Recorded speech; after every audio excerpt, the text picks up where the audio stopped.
Nós vamos falar sobre a decisão do STF, ocorrida na semana passada, em que um dos beneficiados com isso foi o ex-presidente Lula. Mas para explicar toda essa situação, eu converso agora com o advogado Sandro Gregório. Sandro, seja bem-vindo ao nosso SP Notícias. Grande honra, meu amigo. Muito prazer participar com você aqui. Beleza. Sandro, mas antes da gente conversar sobre esse caso, sobre o preso mais conhecido nessa situação, que foi o ex-presidente Lula, o que significa a segunda instância? Existe a primeira, existe uma terceira instância?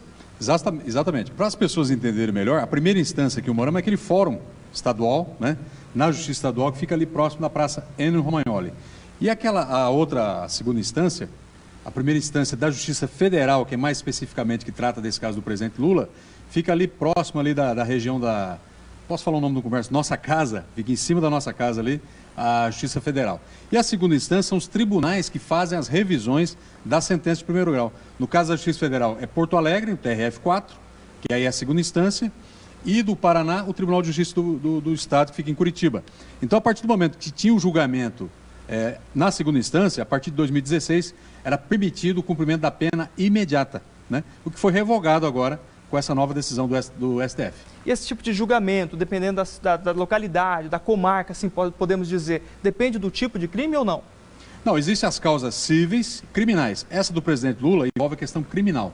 Então, a competência era da Justiça Federal, porque a Lava Jato, ela funcionava ali na 13ª Vara Federal de Curitiba. Então, todos os processos, como já tramitava ali, inclusive do ex-presidente Lula, vinham para lá. Então, teve a condenação em primeira instância pelo juiz e atual ministro Sérgio Moro, do presidente. Aí foi feito um recurso para Porto Alegre. Porto Alegre manteve a condenação, inclusive aumentou um pouco a pena. Foi a partir daquele momento, com a decisão que tinha do STF, de cumprir a partir do julgamento de segunda instância, imediatamente a pena, determinou a prisão dele imediata, e ele cumpriu até agora, até poucos dias atrás, quando foi revogada esse entendimento. Porque na Constituição Federal atribui o seguinte, que enquanto não transitar em julgado, enquanto houver recursos, seja que crime for, a pessoa tem que recorrer e passar a cumprir a pena a partir do momento que exista o trânsito julgado daquela sentença. Ou seja, não cabe mais nenhum recurso. Então, mas mesmo assim, depois da segunda instância, a pessoa pode ainda ser inocentada?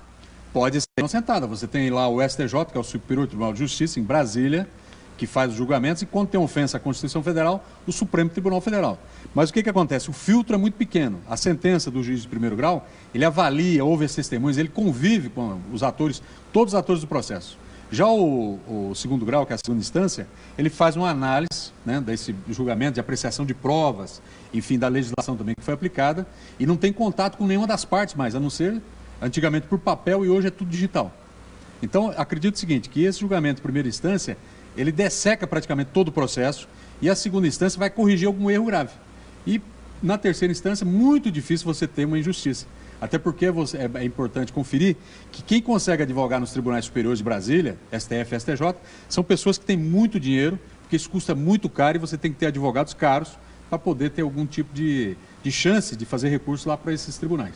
Bom, e nós estamos citando o caso do ex-presidente Lula porque é o caso mais conhecido, até porque ele foi ex-presidente do nosso país, mas outras pessoas também podem ser soltas com essa decisão do STF. Com certeza, já está em tramitação, o ex-ministro José Dirceu já foi solto, aquele Renato Duque, e tem quase 5.000 pessoas envolvidas em processo, cumprindo pena com julgamento apenas em segunda instância, que também poderão saírem da prisão. Já está em tramitação vários pedidos de soltura dessas pessoas com base nesse julgamento que teve do STF. E Sandro, já me perguntaram nas ruas, duas pessoas me perguntaram já, se o Marlon Lula pode ser preso a qualquer momento, pode ocorrer isso ou não? O Lula é o seguinte, hoje ele tem que infringir alguns dos requisitos da prisão preventiva para ser decretada. Eu acho que ele tem que tomar muito cuidado com essa questão de incitar a violência, de ofender autoridades, de provocar, enfim, o poder público, que pode até, com base nos requisitos da prisão preventiva, ser decretada a prisão dele. Mas tramita também a PEC da questão nas casas legislativas, no Congresso Nacional, Câmara e Senado. Se houver um julgamento de alteração para cumprimento imediato da pena após o julgamento de segunda instância, o Lula poderá voltar à prisão. Isso fica por parte da Câmara Federal. Exatamente, está na Câmara e depois no Senado. Vai ser analisado lá na CCJ, eu vi que eles estão analisando em regime de urgência. Mas nós sabemos que os agentes públicos dificilmente vai votar uma matéria dessa com urgência, enfim.